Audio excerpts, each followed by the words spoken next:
Bon,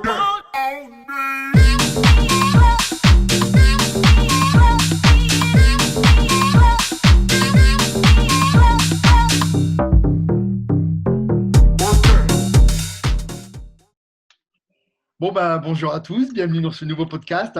Comme on vous a dit, on a promis d'en faire un par semaine, on s'y tient. C'est pas toujours facile avec nos emplois du temps, mais bon. Ouais. Bonjour Anthony. Salut à tous. Bon, j'espère que le confinement se passe bien. Je sais que c'est pas évident. Et alors, on a une première question par rapport à ça, c'est peut-on progresser avec des élastiques? Anto, moi Ouais, voilà. j'ai mon idée par rapport à ça, mais vas-y Anto. Ouais, des élastiques ou du poids du corps, Pas du les corps, deux ouais, du coup. Mais entraînement à la maison, on va dire en général. voilà. Alors l'avantage c'est vrai on l'a déjà dit plusieurs fois que les élastiques c'était un petit peu le matériel le plus facile à se procurer en cette période, dans le sens où ça prend pas facile sur les stocks et le prix. Enfin, si, justement. Pas facile sur les stocks, il faut en trouver, mais facile sur le prix déjà, premièrement, parce qu'on en trouve très bon marché. On n'a pas besoin d'investir 100 ou 200 euros. Deuxièmement, ça ne risque rien. Ça ne risque pas de faire des impacts sur le sol ou des marques à les conserver. Ça ne prend pas de place. Donc, qu'on soit dans un studio de 20 mètres carrés ou une grande maison, peu importe, avec le sol en marbre, ça craint rien, donc c'est bien. Et puis, on en trouve de différentes résistances. Voilà, je sais que moi, par exemple, j'ai plusieurs sets d'élastiques et j'en ai qui sont très, très durs, enfin, qui ont vraiment une forte résistance, avec lesquels, par exemple, tu peux pas faire des biceps, tellement ils ont une forte résistance. Enfin, moi, en tout cas, j'y arrive pas. Voilà. Donc, c'est intéressant comme matériel et ça complète bien le poids du corps parce que tu te rends compte rapidement qu'au poids du corps, si tu n'as pas de barre de traction, ce qui arrive souvent, parce que par exemple, moi à la maison, j'ai pas envie de mettre une barre de traction, tu vois, faut faire des trous au mur, dans le cadre de la porte, tu fais vite des marques. Bon, même si on est proprio, j'ai pas envie de le faire pour abîmer les murs. Donc l'élastique présente cet intérêt de pouvoir bosser les biceps et le dos, chose qu'au poids du corps, sans barre de traction, encore une fois, à fixer, tu ne peux pas faire. Donc c'est vraiment bien, ça complète super bien l'entraînement du poids de corps. Après, pour progresser, forcément, ce sera toujours moins optimal qu'en salle parce que c'est logique, la tension elle n'est pas continue, il faut parfois pouvoir l'accrocher et prendre des positions un peu précaires. Et puis, il faut, comme je l'ai dit, pouvoir avoir différentes sortes de résistance. Et là, ça peut augmenter un petit peu le budget parce que plus les élastiques sont résistants, plus parfois ça coûte cher. Donc voilà, donc je pense que c'est une bonne alternative pour s'entraîner à la maison facilement et c'est le matériel le plus simple que l'on peut se procurer et le meilleur rapport qualité-prix. Donc on peut progresser avec, oui, mais ça dépend de son niveau. C'est sûr que si on est un bodybuilder, qu'on est énorme déjà et qu'on a un niveau de fou, bon, on va s'entretenir. Voilà ce que j'en pense. Et toi? Ouais, c'est bien résumé. En fait, c'est clair que je pense que vraiment les élastiques, bon, pour ceux qui s'entraînent déjà, c'est vraiment pour maintenir votre condition. Et voilà, il ne faut pas rêver, vous n'allez pas devenir un gros bodybuilder avec des élastiques. En plus, bon, il y a un problème avec les élastiques. Je vous le dis, pourtant j'en vends, mais je vous le dis, il y a quand même un problème, c'est que ça, on l'explique très bien d'ailleurs dans le livre Les secrets de la prise du muscle. C'est qu'en fait, votre muscle est toujours plus fort à l'étirement qu'à la contraction, sauf pour les biceps. C'est-à-dire que si vous faites un tirage, par exemple, au début du mouvement, c'est là où vous allez avoir plus de force et plus vous allez raccourcir le muscle, plus vous allez vous contracter et moins vous allez avoir de force. Le problème de l'élastique, c'est que au début, il est distendu, donc il y a moins de force, et plus vous tirez, plus il y a de la force au moment même où votre muscle a moins de force. Donc ça va presque à l'opposé. Néanmoins, l'avantage des élastiques, voilà, c'est que ça ne prend pas de place, c'est très léger, ça ne coûte pas cher, franchement, ça ne coûte pas cher. Même en vacances, vous pouvez l'emmener partout, en déplacement. C'est ça qui est génial. Et ça permet au moins de s'entretenir. Alors, vous n'allez pas faire des miracles avec, mais malgré tout, c'est quand même super pour s'entretenir et éviter de rien faire pendant des semaines et des semaines. Donc voilà, c'est vraiment le côté pratique qui est intéressant. Après, voilà. Maintenant, c'est vrai que vous êtes débutant. Forcément, quand on est débutant, et que vous commencez avec des élastiques, vous allez forcément un petit peu progresser parce qu'il y a quand même une résistance. Une résistance. Par contre, si vous êtes déjà un athlète aguerri, voilà, ça va juste vous maintenir. Mais bon, ne rêvez pas, vous n'allez pas prendre des kilos ou des kilos de muscles avec. Donc voilà, c'était Tu, une excellente question parce que c'est vraiment de circonstance. tu fais comment, toi, là? Tu t'entraînes? Tu as accès à une salle? Qu'est-ce que tu fais? Non, non, non, parce que moi, je suis confiné à Paris. Ah oui. On n'a pas pu descendre parce que d'habitude, comme la dernière fois, moi, j'étais descendu dans le sud dans ma salle. Et là, le problème, c'est que Loralis avait des audiences, avait des procès en cours, si tu veux, à Paris. Du coup, on n'a pas pu descendre à cause de ça. Et maintenant, on est bloqué puisqu'on ne peut pas prendre. Il n'y a plus de train. Enfin, tout est bloqué maintenant. On n'a plus le droit de changer de région. Donc, pour l'instant, on est bloqué. Du coup, je me suis mis aussi aux élastiques, hein. Aux élastiques, j'ai deux kettlebells. J'ai deux petits kettlebells. J'ai des élastiques. Et j'ai Bob, pour ceux Ouais, qui ont j'ai vu. J'ai vu. Bob qui fait 30 kilos, qui me sert d'haltère, qui est mon chien. C'est Donc pas voilà. mal. Ouais, ouais, c'est ça. Donc, mais en tout cas, ça dépanne bien. J'ai une bonne congestion, l'air de rien. Donc, c'est cool, hein, ça permet de m'entretenir et pas de finir patapouf sur le canapé toute la journée en train de regarder Ouais, BFM c'est ça. ou des séries de Noël, quoi. Donc, c'est quand même pas mal. Donc, voilà. Je sais que toi aussi, pour tous ceux qui ont des élastiques, on le redit encore une fois, mais tu as sorti une formation gratuite pour utiliser les élastiques. Oublie pas de la mettre cette fois-ci sous Ouais, le, la sous plateforme, ouais, ouais, la ouais. plateforme. Vous avez juste, je crois, à rentrer votre mail, c'est ça? Ouais, juste à rentrer l'email et ça, c'est tout bon. Et voilà, c'est tout. Donc, franchement, allez-y parce que c'est gratuit, donc autant en profiter.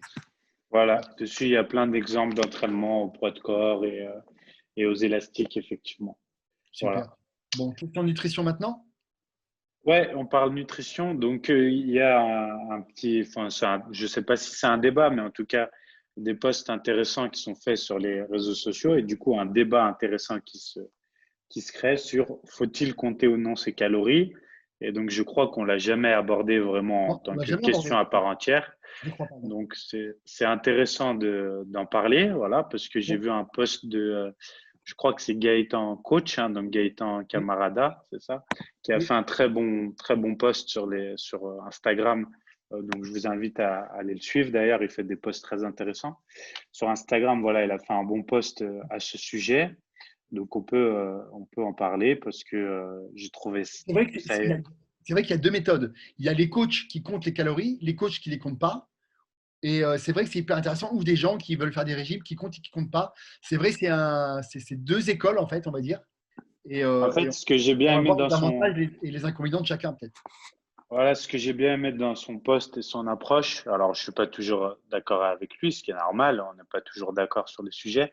Ce que j'ai bien aimé, c'est qu'il a fait ce poste en précisant à la fin qu'il n'appliquait pas lui-même cette méthode. Donc, j'ai trouvé ça intéressant d'aborder un sujet et de donner un point de vue et des méthodes sur quelque chose que tu ne fais pas, parce que ça montre que tu es ouvert d'esprit et que tu lances un débat. Donc, c'est intéressant qu'on en parle. Je vais te laisser donner ton avis en premier, parce que je sais qu'on va pas être d'accord sur certains trucs, donc ça va être C'est même pas intéressant. sûr. C'est même pas sûr, Anto. C'est même pas Je sûr. sais pas, ouais, on On va va voir. voir, Parce que, vas-y. alors, moi, j'ai la particularité d'avoir utilisé les deux méthodes. Voilà. Dans ma carrière, en tant que préparateur ou sur moi-même, j'ai utilisé en fait les deux méthodes. C'est-à-dire, j'ai utilisé des préparations où je comptais ma calorie et d'autres où je ne les comptais pas. Et, euh, et voilà, et les deux ont marché. Les deux ont marché. Alors, Alors, juste pour petite moi, précision, quand tu dis tu les comptais pas, comment tu procédais du coup? C'est ça qui m'intrigue. alors, ouais, ouais, alors j'y viens, j'y viens. En fait, j'ai toujours une base en fait de départ. C'est-à-dire que je commence en fait, si j'établis une diète ou si je la fais pour moi, je compte d'abord ma première diète que je vais faire. Je compte quand même les calories, les macros, pour voir si, par exemple, je suis pas trop haut en protéines ou si j'en ai pas assez.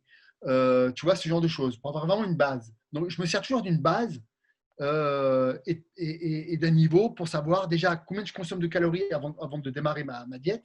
Est-ce que j'ai suffisamment de protéines?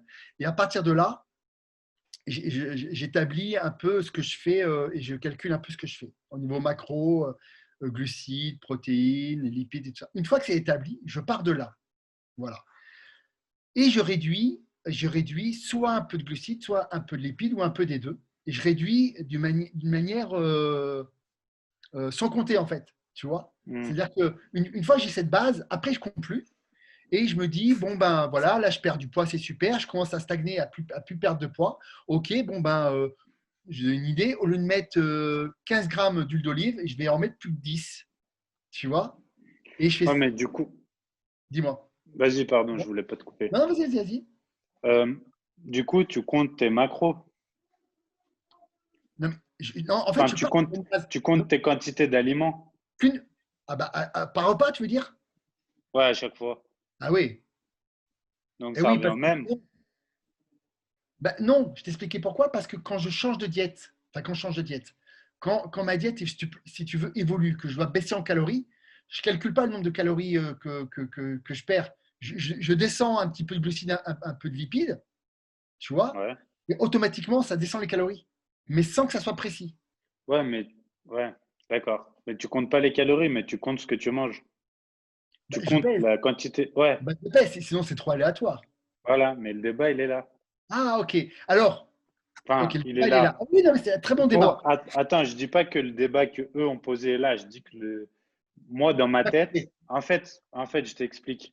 Mon, peut-être mon plus gros problème avec ça, c'est que les gens ne vont prendre, on prend toujours que ce qui nous arrange. Tu vois, tu lis un livre entier et puis tu retiens deux ou trois idées qui t'arrangent dans le livre. Bon.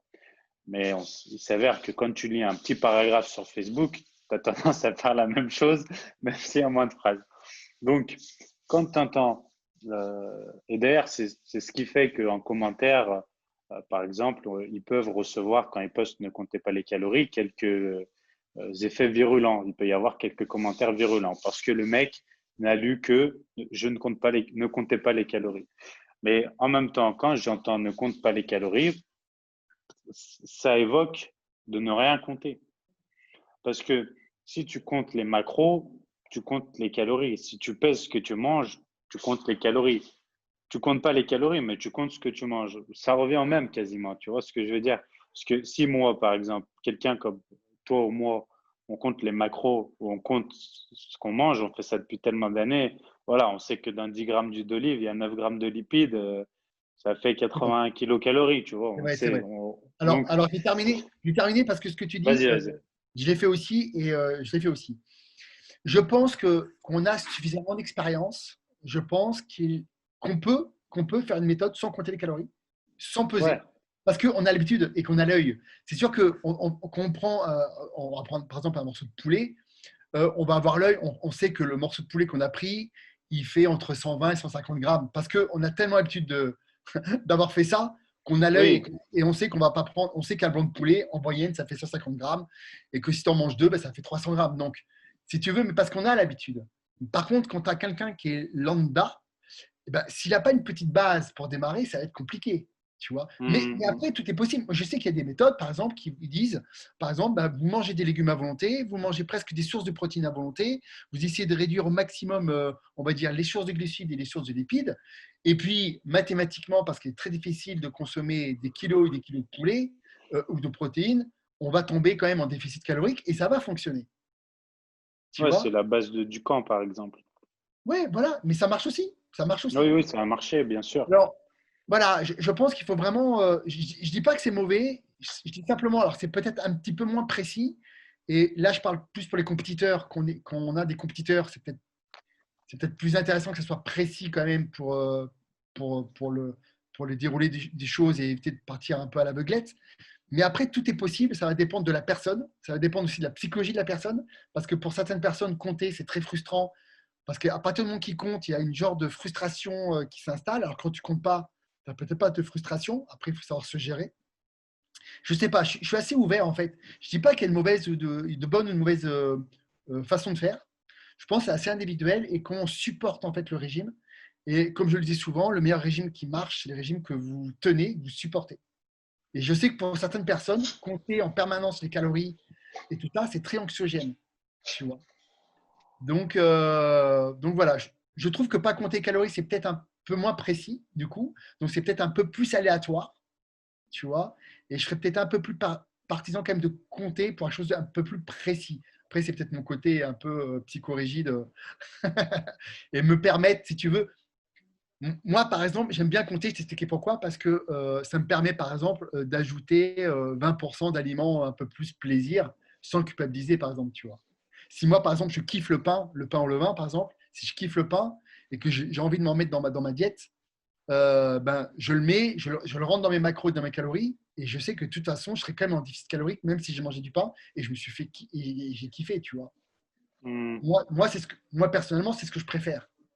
Maintenant, encore une fois, je peux comprendre des gens qui ont un problème en comptant les calories, où ça les frustre, et que psychologiquement, du coup, ça les rend pas top, quoi. Je sais pas comment toi tu fais, mais écoute, on est tout de suite pour t'écouter. Bah, en fait, tu vois, c'est un sujet, un vaste sujet pour moi parce que à la base, quand j'ai commencé, et pendant de nombreuses années, très nombreuses années, j'ai jamais tenu compte des calories. C'est-à-dire que j'ai coaché vraiment des milliers de personnes, je pense, au fil des années, sans jamais compter les calories. J'ai fait Et, pareil, hein. J'ai fait pareil que toi. et voilà, la seule chose que je comptais, c'était les macronutriments, ce qui revient au même au final. Mais en fait, je t'explique comment je faisais. J'avais un client, j'analysais son questionnaire. Je commençais par établir sa base de protéines, sa base de lipides, et puis j'ajoutais les glucides. Et en fonction je posais cette base-là, et en fonction de l'évolution, je modulais après. Bon, forcément, avec le nombre de personnes suivies, j'avais pas besoin de calculer puisque je tombais juste automatiquement sans même faire le total. Ça, c'est l'expérience. Après, c'est Bien sûr. comme dans chaque métier, on devient un professionnel et on a des automatismes. Et en fait, c'est vraiment la dictature du monde du fitness et des influenceurs qui m'a imposé d'ajouter les calories. Ah Parce que ouais. ouais, ouais, vraiment, dans le discours global, euh, tout ce qui est influenceur et nouveaux coachs sur les réseaux, ça s'est tellement développé, hein. Nous, on a Oui. subi ça quand on a commencé. Enfin, je parle comme un vieux, mais j'ai commencé tellement jeune que quand même, j'ai de l'expérience maintenant, des années dans ce métier. Ça fait Quand on a longtemps que tu fais commencé, ça dans le coaching. Ça fait combien? 5 ans, 10 euh, ans? non, non, ça va faire 10 ans, ouais. Ça fera 10 dix ans. ans là. Oh la Ouais, vache. ça fera 10 ans, ouais. Ouais. Ouais. Ouais, ça fait des années, ça fera 10 ans en ayant commencé en coaching en salle, bien sûr. Mais bon, j'ai commencé jeune. À 19 ans, je commençais le coaching en ligne, donc via l'auto-entreprise. Donc, ça, j'ai commencé jeune. Mais donc, il y a cette dictature, alors je dis dictature du fitness, mais dictature de la mentalité où on a tout basé sur les calories et où on a le monde du fitness, de la diététique et du régime a tout basé sur les calories. Et c'est devenu pire. Et ça s'est vraiment aggravé lorsqu'il est arrivé tout ce qui est diète flexible et IFIM, etc.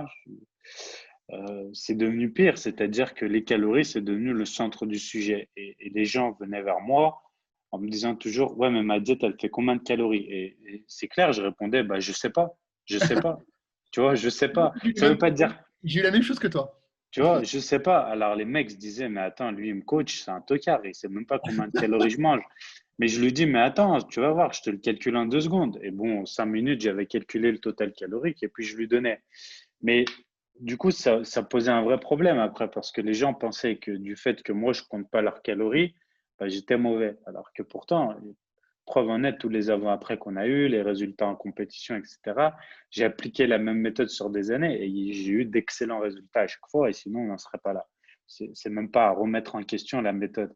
Mais du coup, j'en suis venu après à développer mon site et à développer ce calculateur qu'on a qui est relié directement à la diète par rapport à ça, tu vois, j'ai investi carrément pour que les clients aient automatiquement maintenant le nombre de calories, de glucides, de protéines, de lipides, alors qu'il y a des années en arrière, on n'en tenait absolument pas compte. Les gens ne demandaient même pas, ils ne savaient même pas combien ils mangeaient. Ils avaient la diète avec les quantités qu'on revoyait chaque semaine en fonction du bilan, et basta, on s'en tapait le cul par terre de combien de glucides, combien de protéines, combien de lipides et combien de calories. Alors, Donc, attends, je te fais un petit aparté. C'est intéressant ce que tu dis parce que il ne faut pas confondre peut-être quelqu'un qui s'autogère tout seul, qui n'a pas trop d'expérience, et ouais, quelqu'un comme toi qui a beaucoup d'expérience et qui finalement n'a pas besoin de compter calories parce que tu as cette expérience et que tu sais à vue d'œil, grosso modo, ce que tu donnes, ça va tomber à peu près juste en fait. Mais c'est vrai que quand tu as quelqu'un qui est débutant, qui est tout seul, qui veut s'autogérer, faire quelque chose sans compter les calories, bon, c'est vraiment aléatoire parce que si tu ne maîtrises pas le oui, sujet, tu vois, c'est un petit peu plus délicat. Tu risques de faire plus d'erreurs, on va dire. c'est sûr, mais après, tu vois, les gens doivent comprendre. C'est pour ça que parfois, c'est compliqué pour eux à comprendre, mais c'est comme un mec du bâtiment qui réfléchit pas quand il fait un chantier, ça se fait automatiquement. Et ben, nous, c'est un petit peu pareil. Je veux dire, tu me montres une diète et toi aussi, je sais, en 2 minutes, on va calculer combien dans cette diète il y a de protéines, de glucides et de lipides, à peu de choses près, voilà. Donc on n'a pas ce besoin-là. Et on va aussi évaluer très rapidement de combien la personne a besoin de calories. Tu me dis ta taille, ton poids et ta masse, et je vois tes photos à peu près, ton taux de masse grasse, tu vois, ce qu'on fait forcément à un client qui débute. Et on sait, OK, lui, il doit consommer à peu près tant de calories. Si on est là, on n'est pas bon. Si on est là, on n'est pas bon. Donc, on va taper là. Et après, c'est sur le terrain euh, qu'on voit, comme je dis toujours aux gens avec ce problème de calories et de comptage des calories, c'est que par exemple, on entend, ouais, 1200 calories, c'est le chiffre d'un enfant de 10 ans, tu vois. Ou, ouais, 2000 calories, c'est pas normal. Ou, il faudrait consommer 3000, c'est tant de calories par kilo de poids de corps. Mais ça s'appelle de la théorie, tu vois, c'est de la théorie. Bah, voilà, c'est de la théorie. Donc, oui, peut-être, dans le meilleur des mondes, ça devrait être comme ça, mais on n'est pas dans le meilleur des mondes. Et on n'est jamais dans le meilleur des mondes. Donc, non, 1200 calories, c'est pas l'apport d'un enfant de 10 ans, parce qu'il y a des enfants de 10 ans qui sont tout le temps tellement en train de bouger qu'ils en consomment 2000 et ils grossissent pas. Comme il y a des adultes qui foutent rien de la journée ou qui ont un métabolisme craché et que tu es obligé. Donc, c'est le problème en fait. C'est avant de me dire est-ce qu'il faut compter les calories, c'est pourquoi est-ce qu'on a mis autant d'importance sur le comptage des calories, tu vois? Est-ce que c'est nécessaire d'être aussi focalisé sur les calories au final? Tu vois, c'est la vraie question, mais le système est fait comme ça. Je pense que la vraie question, c'est que quand tu es un expert ou vraiment un professionnel et que tu maîtrises très bien la nutrition, c'est vrai que est-ce que ça devient vraiment nécessaire? Pas forcément. Et tu en Non. es l'exemple. J'en suis l'exemple parce que moi aussi, pendant des années, j'ai pas compté forcément les calories, tu vois. Mais c'est vrai que je calculais comme les macros, tu vois, pour savoir à peu près si on était dans la justesse. Oui, oui, oui, Parce oui. qu'on a vite fait de faire une erreur parce que des fois, voilà, on mange ou trop de protéines ou pas assez. Enfin, tu vois, on en revient un peu toujours même, tu vois. C'est bien d'avoir quand même un petit cadre. Mais encore une fois, ouais, c'est vrai que quand on est expert, bah, ça se fait, comme tu as dit, un charpentier, il fait comme ça. Il a pas besoin de plan parce qu'il a tellement l'habitude de le faire que c'est bien. Et après, il suffit juste de réduire. Bah, tu réduis un petit peu tes féculents là, tu réduis un peu tes graisses là, et on sait forcément que ça va réduire les calories et qu'on va continuer enfin, à baisser en fait la dépense calorique et tu vas perdre du poids. Et puis comme tu dis, après tu vois comment le gars il réagit, quoi. Tu vois, et je vais revenir aussi sur les 1200 calories parce que c'est vrai que moi, la première fois que Will il a fait une vidéo, je vais te raconter une anecdote. Will il a fait une vidéo sur les calories sur lesquelles il ne faut pas descendre. Tu sais, par rapport à son métabolisme de base. Et il y a alors je sais plus, j'ai un trou de mémoire. Et, dans sa vidéo, il expliquait qu'il y avait un niveau, il ne fallait pas descendre parce que bah, tu pouvais endommager, on va dire, un peu plus tes fonctions vitales et tout ça. Et moi, je me suis dit, j'avais des compétiteurs. Je me suis dit, mais c'est impossible de descendre en dessous parce que moi, j'avais fait le calcul et je tombais pour une athlète femme qui faisait entre 50 et 60 kilos, je tombais je crois, 1800 calories, un truc comme ça. Il ne fallait pas descendre en dessous de 1800 calories. Mais je me suis dit, mais c'est impossible en fait. C'est impossible. Si je ne sens pas en dessous de 1800 calories, la nana ne sera jamais prête. Ou alors, il me faut 2 ans pour la préparer, tu vois. Et en Hmm. fait, c'est vrai que là, on est confronté à la théorie et la pratique. Et c'est vrai qu'en pratique, je me suis rendu compte, mais putain, non, c'est pas possible. C'est pas possible en vrai, tu vois. Non, c'est Donc, impossible. alors, évidemment, idéalement, il faudrait éviter de descendre trop en dessous parce que, ben, évidemment, le corps, il va commencer à s'adapter, il va commencer à se défendre, ainsi de suite. Mais voilà quoi. Donc voilà, peser ce que l'on mange, c'est peut-être plus judicieux au final que compter ses calories. Après, pour finir, on peut dire que ça dépend de l'objectif que l'on a. Si on a un objectif, pour moi, réel de progression et qu'on ne veut pas perdre son temps, compter ce qu'on mange, c'est une étape nécessaire. Après, on peut prendre les conseils qu'a mis Gaëtan sur son poste, par exemple. C'est des bons conseils, mais le problème de tout ça, c'est que c'est des conseils qui sont valables sur une courte durée. Je veux dire, tu peux pas faire ça sur le long terme. Et donc, les gens, souvent, ce qu'ils ont peur, c'est est-ce que je vais devoir compter toute ma vie? Donc, on doit leur dire que, bah, au bout d'un moment, en fait, non, parce que vous aurez comme nous l'œil sur les quantités que vous devez consommer et donc vous aurez cette facilité de gestion. Oui, bah, c'est une routine en fait. Et comme c'est une routine, après on prend l'habitude. Et vu qu'on mange généralement à peu près toujours les mêmes choses, entre guillemets, bah, on a l'habitude de peu. Moi, c'est vrai que je pèse plus rien. Bon, moi je Mhm. dis bizarre et tout, mais non, mais c'est vrai que je pèse plus rien. Mon poids est totalement stabilisé, tu vois. Et je sais que si je veux perdre un peu de poids, je sais ce que je dois réduire et ça passe tout seul et j'ai plus besoin de compter ni rien. Après, si demain je veux faire une compétition où là c'est extrêmement précis, bon là je vais me mettre dans un cadre un peu différent évidemment, quoi. Donc voilà. Voilà, la seule chose que je compte dans ma tête au quotidien, que j'essaie de compter, c'est le taux de protéines. C'est tout. Oui, oui. Parce qu'au D'ailleurs, c'est final, intéressant. Tiens, d'ailleurs, je vais rebondir parce que je crois que j'avais une question là-dessus. Attends, que je la trouve. Justement, c'était super intéressant. Est-ce que je la trouve? Ah oui, j'aimerais plus d'infos sur la leucine. Dans une de nos vidéos, tu dis que la leucine et les BCA doivent être équilibrés. Et on dit aussi que la prise de leucine seule après l'entraînement suffit à éviter le catabolisme. C'est Benoît Moussette. Il est mignon avec son petit nom de famille, lui. Moussette. J'aimerais bien m'appeler Moussette. Donc, alors, on va parler un peu de. Tiens, on va parler de leucine, de BCA. Et est-ce que la leucine seule après l'entraînement suffirait à éviter le catabolisme? Ah, trois questions en une. Est-ce que tu as un avis par rapport à ça? oui, oui, oui. Alors, quand on a parlé de leucine et de BCA, on a parlé d'équilibre en termes d'aminogrammes et essentiellement du fait qu'il y a, je sais pas maintenant, puisque je suis plus trop le marché des compléments alimentaires, contrairement à toi, mais fut un temps où la mode chez les BCA, c'était de sortir un ratio le plus déséquilibré possible avec le plus haut taux de leucine possible.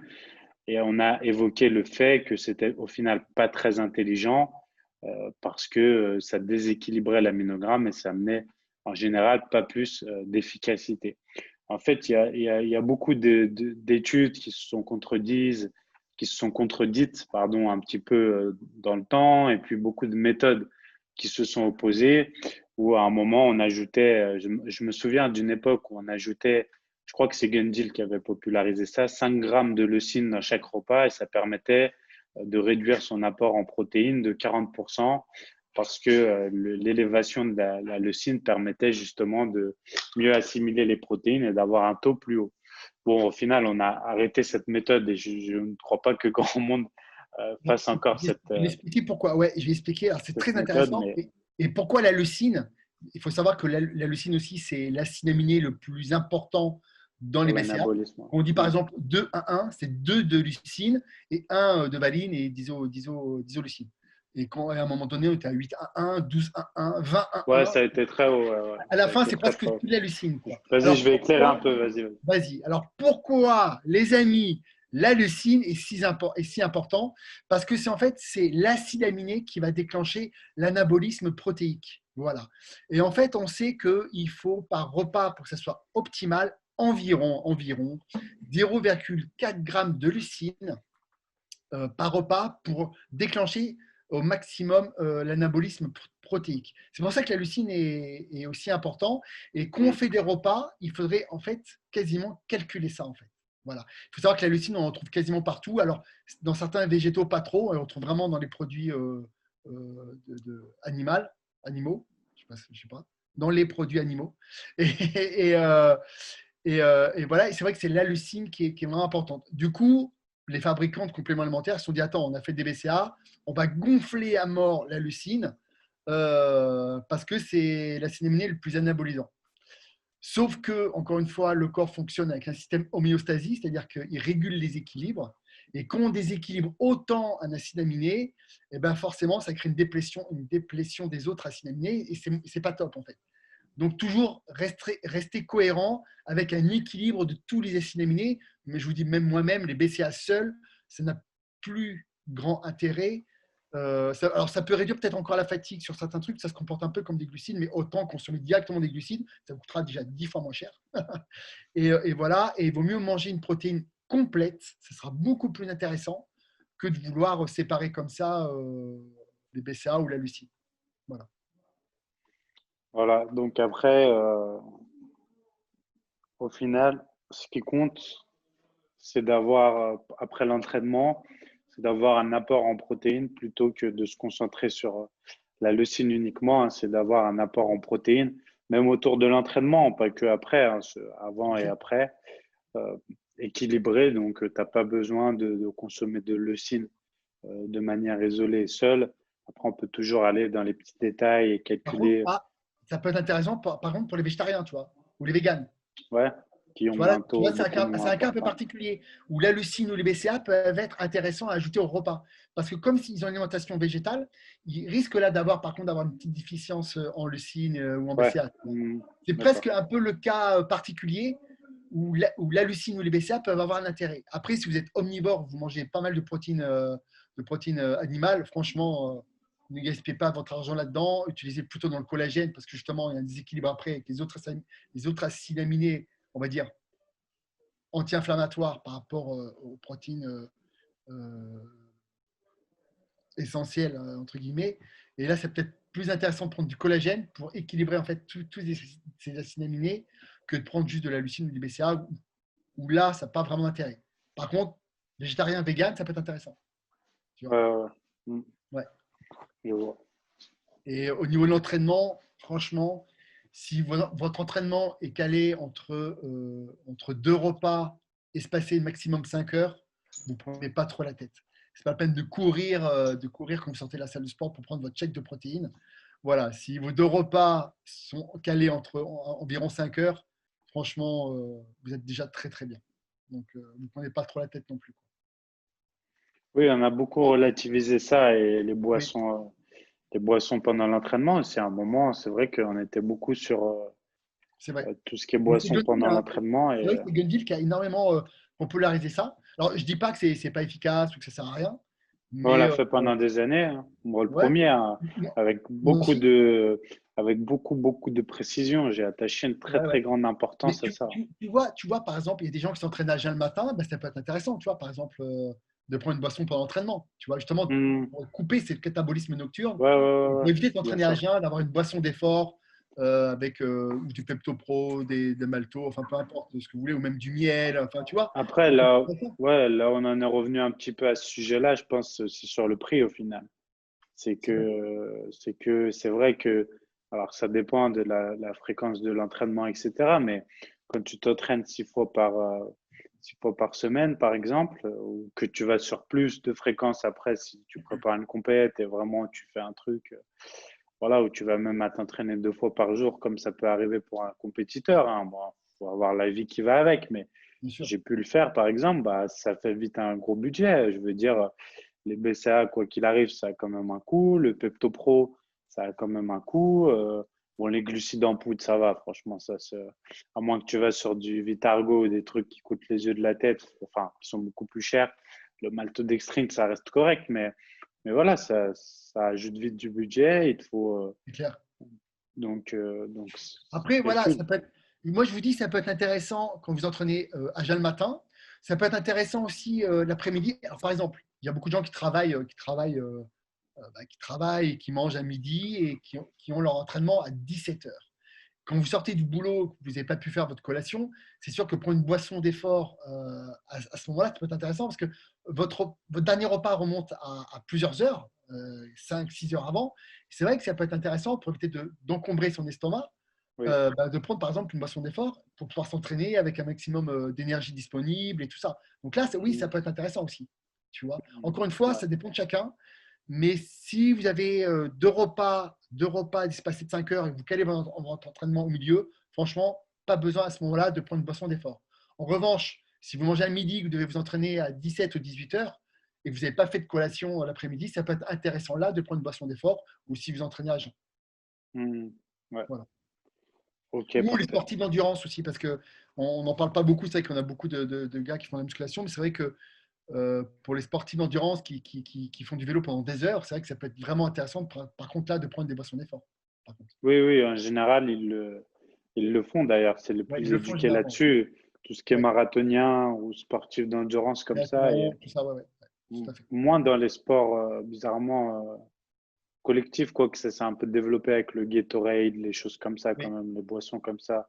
c'est vrai. Même Powerade, je pense que tu en as des sucrés maintenant, ça s'est un petit peu Oui. Ouais, popularisé, mais sinon, à l'époque, dans les sports collectifs, c'était de l'eau, on buvait de l'eau et basta. Donc, c'est vrai. ça a changé un petit peu. Mais tu sais, le sport, là, je vois parce qu'on coach quelques athlètes olympiques cette année, et le sport de haut niveau reste très en retard, hein. Faute, je pense, aux diététiciens et aux nutritionnistes qui souvent sont sur de vieilles connaissances. Alors, pas tous, hein, mais je suis désolé de dire ça, mais il faut dire ce qui est. Le niveau est très bas quand même. Et, En nutrition, c'est une catastrophe, hein. Tu sais ouais, que moi, ouais, ouais. j'avais discuté avec Christophe Lemaître, qui est le recordman français du 100 mètres. J'avais demandé ce qu'il mangeait au petit déjeuner. J'ai dit, c'est pas possible, quoi. Le mec, il bouffait juste des céréales avec du lait, de la brioche, s'il te plaît, et il bouffait ça le matin, quoi. Ouais, moi, ça m'étonne pas. Là, je te Là, dis, on a. tu te dis, mais et le mec, il réussit quand même à battre le record de France du 100 mètres, tu vois, et tu dis, mais en fait, sa nutrition n'est absolument pas optimisée, quoi. Et, Ouais, mais ça c'est fou, m'étonne quoi. pas, hein. Là, nous, on a quelques athlètes olympiques cette année. On en a trois pour l'instant qui préparent les Jeux olympiques de Tokyo, donc qu'on suit en nutrition. Donc, il y a Mathilde Gros qui fait du cyclisme sur piste, Gwendoline Philippe qui fait le karaté, et puis Emeline Pierre qui fait la natation. Donc, elle prépare vraiment les Jeux de Tokyo, hein, c'est le niveau olympique. Et c'est vrai que bah, niveau nutrition, c'est compliqué. Et tu sais que les moments les plus durs à gérer pour elle au niveau de la nutrition sont quand elle se déplace avec toute l'équipe, par exemple, Ah ouais. à l'INSEP, les repas à l'INSEP ou quoi, parce que bah, ce qui est proposé, et on a eu le même cas avec les footballeurs et le club qu'on coach, c'est que ce qui est proposé dans le cadre nutritionnel à la base, dans les cahiers des charges, etc., voilà, ça ne s'adapte pas normalement, tu vois. Voilà, C'est quand quoi? C'est des genres un peu de régime à la cantine des enfants, non? C'est un peu c'est ça, oui, un plat de c'est, légumes ou de fruits, un plat de féculents, un plat de protéines, c'est un peu ça, non? ouais, C'est c'est le un peu. principe. Ouais, c'est le principe de proposer d'un peu de tout, tu vois, et en se disant, bah, un peu de tout, c'est bien, un Ouais, peu de féculents, un peu de lipides, un peu de protéines. des produits Donc on va laitiers, leur dire, des ouais, trucs. voilà, une portion de ci, une portion de ça.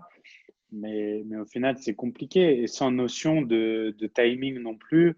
Euh, alors que le timing, il y a des moments, à certains moments, pour ces sportifs-là, tu vois, ça va jouer. Je veux dire, Bien sûr. on parle de sportifs, par exemple en natation, où il y a des fois où ils vont nager 3-4 heures le matin et 3-4 heures le soir, tu vois. Donc c'est énorme en termes de volume.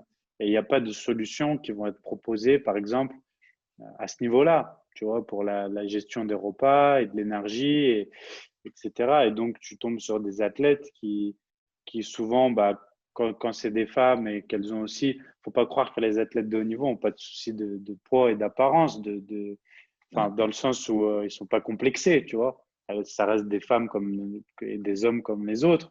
Donc, ils peuvent être sportifs de haut niveau et ne vouloir améliorer leur physique et donc essayer de faire attention à l'alimentation, mais sans avoir les bases parce que c'est pas leur métier. Et du coup, consommer trop peu de calories. Et le trop peu de calories va impacter leur performance ou et leurs la blessures, tu récupération. vois. La récupération. Voilà. Parce Je que me rappelle de. dans la Ouais, plupart des sports, on le sait que la récupération est le facteur limitant, quoi. voilà. Imaginez un athlète qui récupère hyper vite, il peut s'entraîner beaucoup plus longtemps, beaucoup plus souvent, donc il devient de plus en plus performant. Et pourquoi un athlète n'arrive pas à faire ça? C'est parce qu'il y a des problèmes de récupération. Donc C'est ça. on arrive à optimiser la récupération. En muscu, c'est pareil, hein. Plus vous récupérez vite, plus vous allez pouvoir enchaîner des entraînements et au final pouvoir vous entraîner plus et progresser plus. Donc, C'est ça, tu vois, je me rappelle de Gourcuff au foot parce qu'il a joué à l'OL et Gourcuff au foot qui se blessait tout le temps. Je ne sais pas si tu te souviens, mais les gens se moquaient beaucoup de lui et même à Lyon parce que voilà, il disait il rentre une minute sur le banc, un papillon passe et il est blessé. Enfin, il était tout le temps blessé alors qu'il était promu à être le futur Zidane et ça a complètement ruiné entre guillemets sa carrière. Et en fait, ce qui s'est passé, c'est que de ce que moi j'ai entendu, hein, c'est que Gourcuff était quelqu'un qui mangeait essentiellement végétarien, avec ses connaissances à lui, et qui éliminait toute une partie de produits de sources animales, etc. Et qui faisait ça à sa sauce et qui avait du coup énormément de carences et qui avait une santé fragile et pas le suivi nécessaire derrière pour être un bon végétarien, je dirais. Et du coup, je pense que ça a énormément joué sur sa forme. Et quand tu le voyais physiquement, elle était relativement frêle, tu vois. Ouais, Donc, ouais, je pense que ça a joué et qu'un mec comme ça, avec une réelle approche nutritionnelle, et si tu peux être végétarien et être un bon sportif, si tu as comme on l'a dit, les supplémentations, les sources qu'il faut. Mais si le mec boit que du lait d'amande et mange que du soja, tu vois, on va pas aller loin, quoi. On parle d'un mec qui fait du sport de haut niveau. Et donc, je pense que ça fait défaut à beaucoup, beaucoup de sportifs de haut niveau et ça explique en partie pourquoi certains pays aussi sont très en avance sur le sport et la performance, je pense, comparé à d'autres, tu vois. Je pense ouais. que certains pays sont, sont bien meilleurs sur la gestion de ces paramètres-là et de l'alimentation que d'autres. Je Ouais. pense, hein, Ouais, vraiment. je pense aussi, ouais.